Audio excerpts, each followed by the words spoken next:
Hey guys, and welcome back to this channel. In this video I'll be showing you guys how you can make a check mark in Google Docs.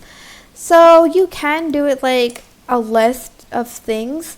For instance, you're just going to go more and then add a bulleted list here, or you can just go to like checklist here, for instance, to create a sort of checklist, like a to-do list or like a buy list of sorts, whatever you want. You can also like do it for like an attendance sheet. So select all of the squares, go to the more bit, and then select the checklist here, and then it'll create this sort of checklist for you.